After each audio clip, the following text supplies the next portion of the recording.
started here in just a second. But What's happening? Jimmy Williams and I have been having a conversation ever since the fire in Tamina.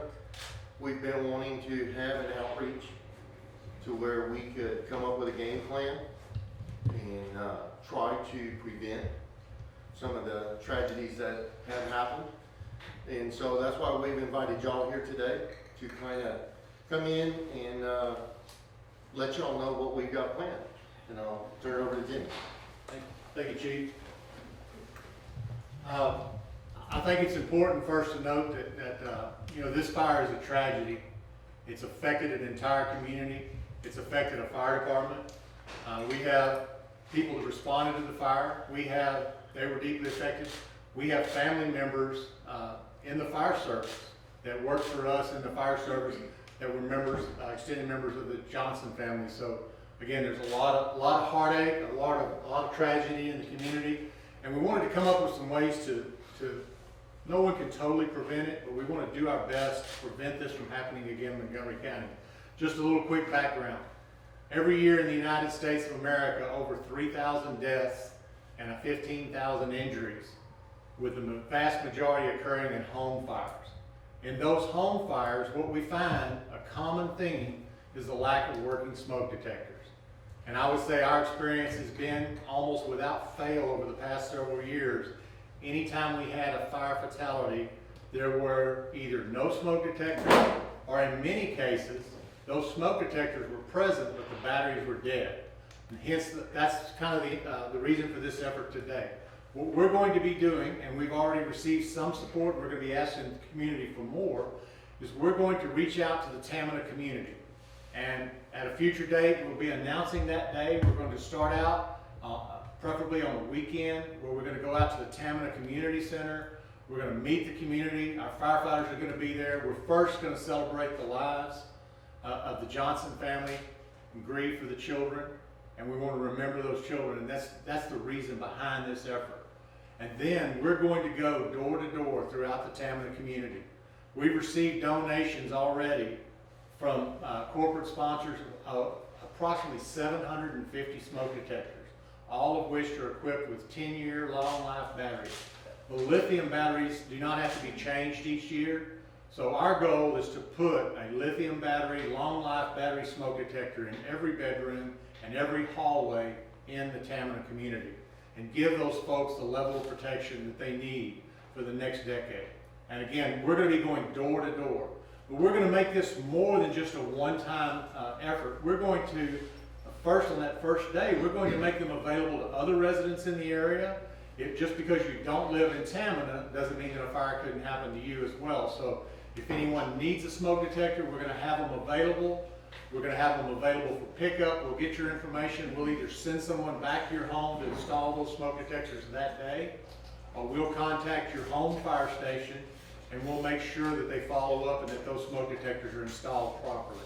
So again, this is going to be a community effort. We've had commitments from firefighters groups such as the Woodlands Professional Firefighters Association, South Montgomery County Firefighters Association. So we're going to have partners, Montgomery County EMS, our commissioner's offices, our county judge, all of our officials are behind this effort.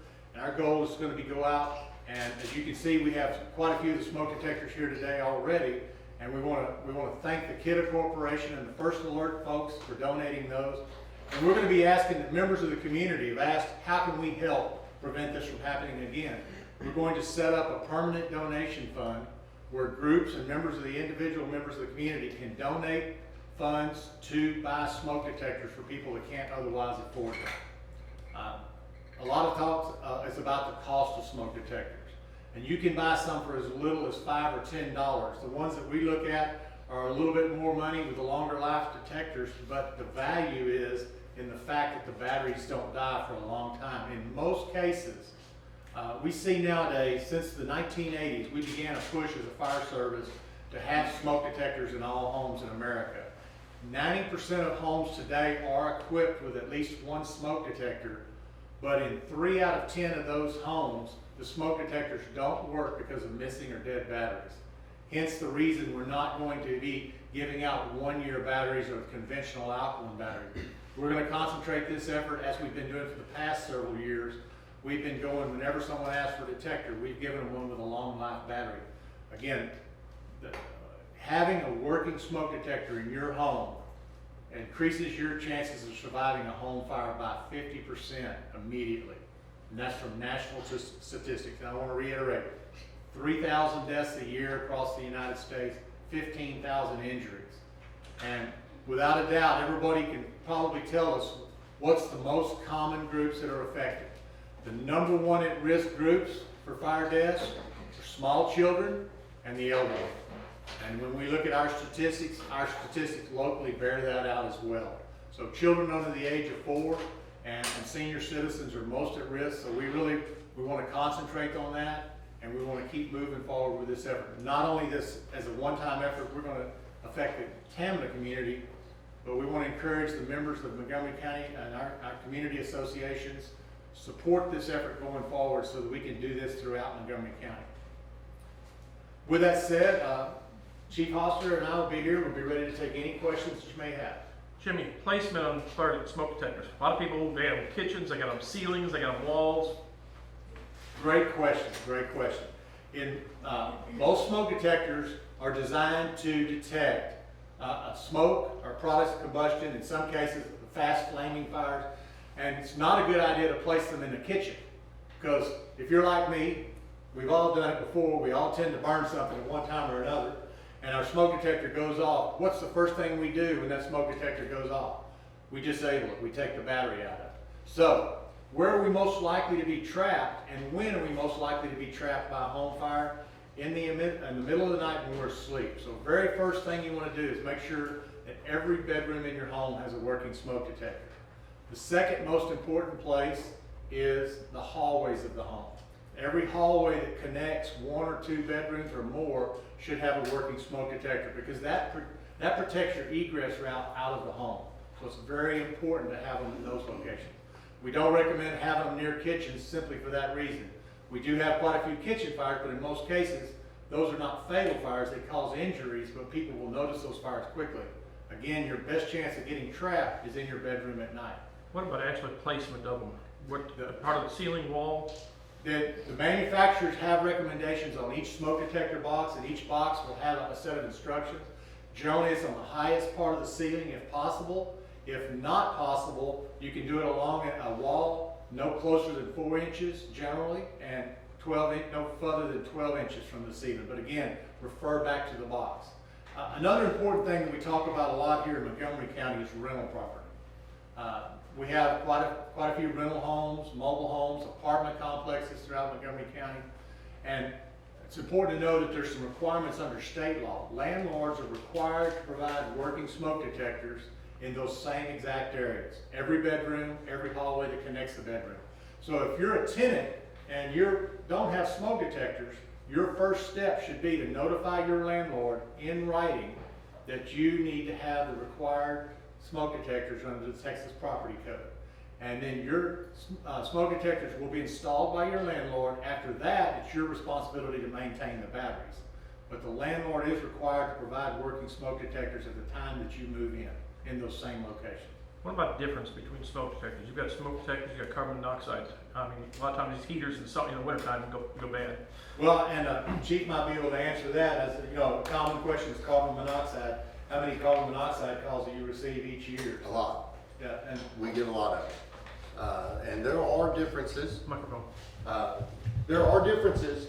And again, like Jimmy said, pay attention to the boxes. Read the label on the boxes.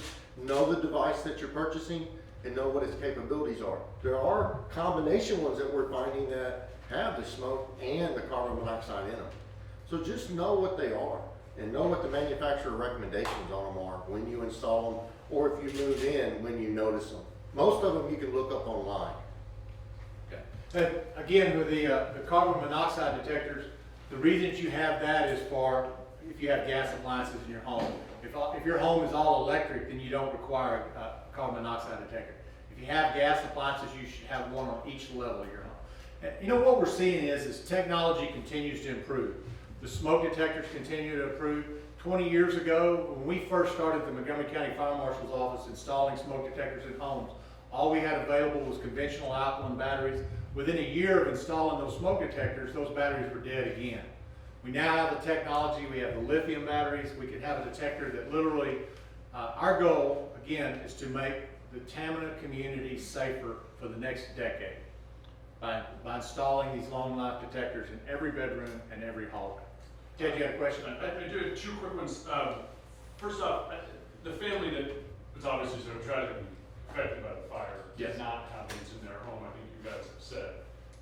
How do you make this effort, not something that would shame and blame them, but something that would truly honor their memory, and as you say, help the community?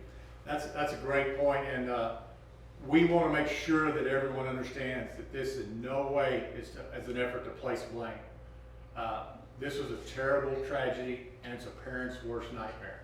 It's a first responder's worst nightmare. And we've already reached out to the family. Chief Hosler's talking with them. They support this effort, and they will continue to support this effort. And again, this is in no way a reflection. This is just, we want to do this. We want to take this tragedy and have something positive come out of it.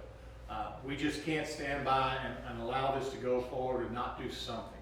As first responders, as firefighters, as emergency personnel, you know, our job is when there's a problem, we tackle it, we do something about it. And I think it would be irresponsible of us to just say, well, fires happen, outcomes are bad, we have to move on. We have to do something, and enough is enough. And secondly, what's the latest you can tell us on where your investigation is leading you? You may have covered that before we started. Well, our investigation is focused on the fire starting. It's on the second floor, and it kind of goes back to the need for smoke detectors. The fire developed apparently very quickly. A lot of smoke, a lot of heat, and that's what ultimately would trap them, prevent them from using the stairs to get down. That's why it's important to have them in the bedrooms and the hallways. So we've not been able to come to specific calls. Part of that is we've been working with the family and giving them time. We wanted to give them time to grieve, to bury those children, and we're going to continue to work with them. And there's so much destruction, it's going to be very difficult to determine the cause of the fire exactly, but there is not any suspicious activity. Again, it appears to be just a terrible tragedy. What about, Jimmy, the past 5 years, number of injuries and fatalities in Montgomery County alone with smart smoke detectors and without smoke detectors, percentage-wise? I can tell you on average, it's generally been on average somewhere from 5 to 10 fire deaths a year, and probably 3 times that number of injuries.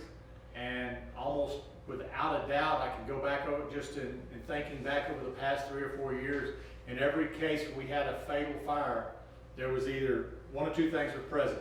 Smoke detector with no batteries, or there's no smoke detectors at all. Some of you may recall one of our fatal fires that happened in the River Plantation subdivision, and I believe that was last year. We had 2 fatal fires in the same exact home several years apart. And the first one happened in 2007. A gentleman lost his life. There was a smoldering fire, heavy smoke conditions. We found smoke detectors throughout the home with no batteries in them. In 2015, the same exact house, we lost another senior citizen and a smoldering fire, no working smoke detectors. Same house, 2 fatalities, 7 years apart. Pretty remarkable. And that's why we're doing this effort. Enough is enough.